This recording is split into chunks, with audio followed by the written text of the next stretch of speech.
ಎಲ್ಲರಿಗೂ ನಮಸ್ಕಾರ. ಇವತ್ತಿನ ವಿಡಿಯೋದಲ್ಲಿ ನಾನು ಹಲಸಿನ ಬೀಜದಿಂದ ಒಂದು ತೊಕ್ಕು ರೆಸಿಪಿ ಮಾಡೋದನ್ನು ನಿಮ್ಮ ಮುಂದೆ ತೋರಿಸಿಕೊಡ್ಲಿಕ್ಕಿದ್ದೇನೆ.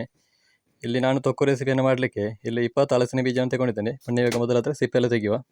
ಈ ಹಲಸಿನ ಬೀಜದ ತೊಕ್ಕು ತುಂಬಾ ಒಂದು ಸುಲಭವಾಗಿರುವಂತಹ ಒಂದು ರೆಸಿಪಿ, ಹಾಗೆ ತುಂಬ ಟೇಸ್ಟ್ ಕೂಡ ಆಗಿರ್ತದೆ.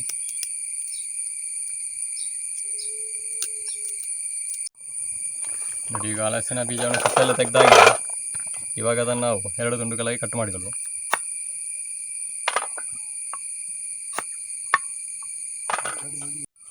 ಇವಾಗ ಕಟ್ ಮಾಡಿದಂಥ ಹಲಸಿನ ಬೀಜವನ್ನು ಸ್ವಲ್ಪ ನೀರು ಹಾಕಿ ಚೆನ್ನಾಗಿ ತೊಳ್ಕೊಳ್ತಿದ್ದೇನೆ.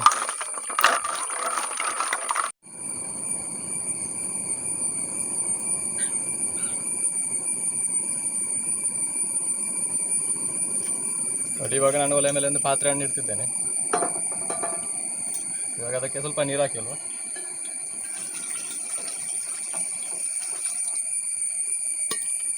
ಆಗ ಕಟ್ ಮಾಡಿದ್ದಂಥ ಹಲಸಿನ ಬೀಜನ ಇದಕ್ಕೆ ಹಾಕಿ ಹೇಳ್ತಿದ್ದೇನೆ. ನೋಡಿ, ಇವಾಗ ಇದಕ್ಕೆ ಉಪ್ಪು ಹಾಕಿ ಹೇಳ್ತಿದ್ದೇನೆ. ಅದೇ ರೀತಿ ಚಿಟಿಕೆ ಅರಶಿನ ಪುಡಿ. ಇದನ್ನು ನಾವು ಮುಚ್ಚಳವನ್ನು ಮುಚ್ಚಿ ಚೆನ್ನಾಗಿ ಬೇಯಿಸಿಕೊಳ್ಳುವ.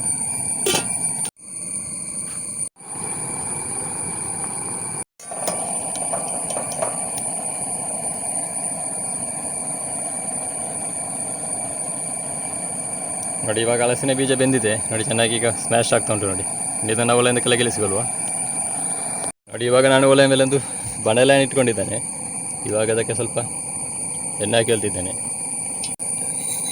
ನೋಡಿ, ಇವಾಗ ಎಣ್ಣೆ ಬಿಸಿ ಆಗಿದೆ. ಇವಾಗ ಸಾಸಿವೆಯನ್ನು ಹಾಕಿ ಹೇಳ್ತಿದ್ದೇನೆ. ಇದರ ಜೊತೆಗೆ 1/4 ಟೀ ಸ್ಪೂನ್ ಆಗುವಷ್ಟು ಜೀರಿಗೆಯನ್ನು ಕೂಡ ಹಾಕಿ ಹೇಳ್ತಿದ್ದೇನೆ.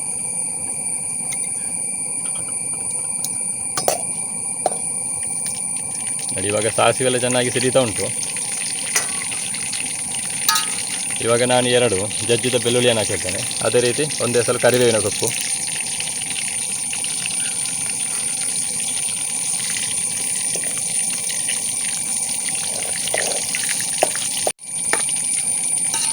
ನೋಡಿ, ನಾನು ಇವಾಗ ಒಂದು ನೀರುಳ್ಳಿಯನ್ನು ಕಟ್ ಮಾಡಿ ಇಟ್ಕೊಂಡಿದ್ದೇನೆ. ಇವಾಗ ಇದಕ್ಕೆ ಹಾಕಿ ಹೇಳ್ತಿದ್ದೇನೆ. ಇವಾಗ ನಾವು ನೀರುಳ್ಳಿಯನ್ನು ಎಣ್ಣೆಯಲ್ಲಿ ಚೆನ್ನಾಗಿ ಬಾಡಿಸಿಕೊಳ್ಬೇಕು.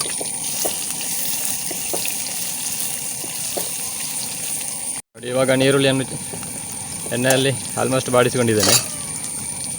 ಇವಾಗ ನಾನು ಒಂದು ಟೊಮೆಟೊವನ್ನು ಸಣ್ಣದಾಗಿ ಕಟ್ ಮಾಡಿಕೊಂಡು ಇದಕ್ಕೆ ಸೇರಿಸಿಕೊಳ್ತಿದ್ದೇನೆ. ಇವಾಗ ಇದೇ ರೀತಿ ಟೊಮೆಟೊವನ್ನು ಕೂಡ ನಾವು ಎಣ್ಣೆಯಲ್ಲಿ ಚೆನ್ನಾಗಿ ಬಾಡಿಸಿಕೊಳ್ಬೇಕು.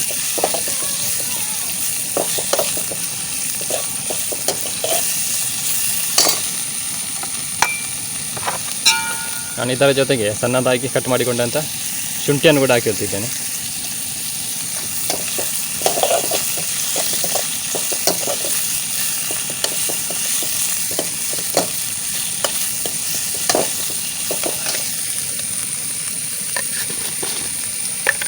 ನೋಡಿ, ಇವಾಗ ನಾನು ಇದಕ್ಕೆ ರುಚಿಗೆ ಸ್ವಲ್ಪ ಉಪ್ಪನ್ನು ಆ್ಯಡ್ ಮಾಡಿಕೊಳ್ತಿದ್ದೇನೆ.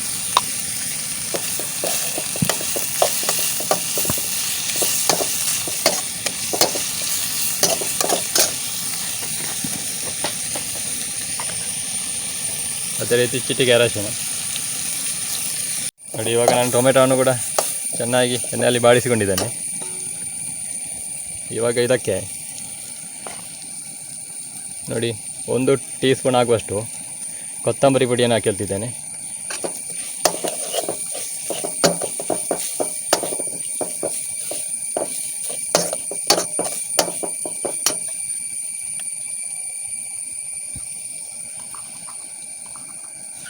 ನೋಡಿ, ಅರ್ಧ ಟೀ ಸ್ಪೂನ್ ಆಗುವಷ್ಟು ಗರಂ ಮಸಾಲ.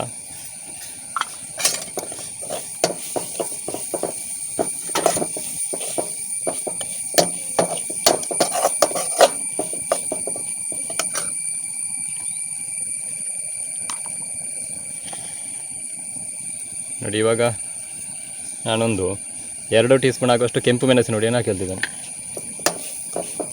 ನೋಡಿ, ಇವಾಗ ನಾನು ಇದಕ್ಕೆ ಹಾಗೆ ಸ್ವಲ್ಪ ಹಲಸಿನ ಬೀಜವನ್ನು ನಾವು ಬೇಯಿಸಿಕೊಂಡಿರುವಂಥ ನೀರನ್ನು ಸೇರಿಸಿಕೊಳ್ತಿದ್ದೇನೆ.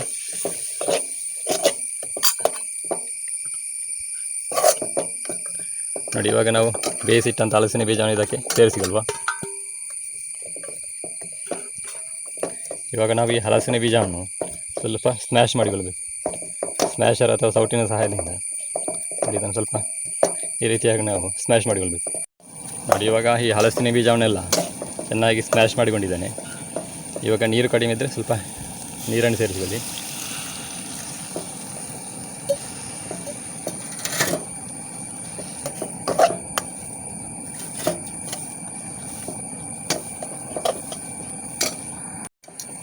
ನೋಡಿ ಇವಾಗ ಮುಚ್ಚಳವನ್ನು ಮುಚ್ಚಿ ಸ್ವಲ್ಪ ಹೊತ್ತು ಬೇಯಿಸಿಕೊಳ್ಳುವ.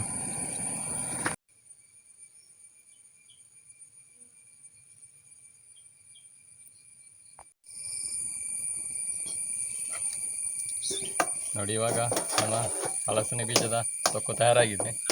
ಇವಾಗ ಇದಕ್ಕೆ ಸ್ವಲ್ಪ ಕಟ್ ಮಾಡಿಟ್ಟಂಥ ಕೊತ್ತಂಬರಿ ಸೊಪ್ಪನ್ನು ಹಾಕಿಲ್ವ. ಇದು ನಮಗೆ ಅನ್ನದ ಜೊತೆಗೆ ಅದೇ ರೀತಿ ದೋಸೆ ಚಪಾತಿ ಜೊತೆಗೆಲ್ಲ ಬೆಸ್ಟ್ ಕಾಂಬಿನೇಷನ್. ಇವಾಗ ನಾನು ಈ ಹಲಸಿನ ಬೀಜದ ತೊಕ್ಕಿನ ಜೊತೆಗೆ ಸ್ವಲ್ಪ ದೋಸೆಯನ್ನು ಟೇಸ್ಟ್ ನೋಡ್ತಿದ್ದೇನೆ.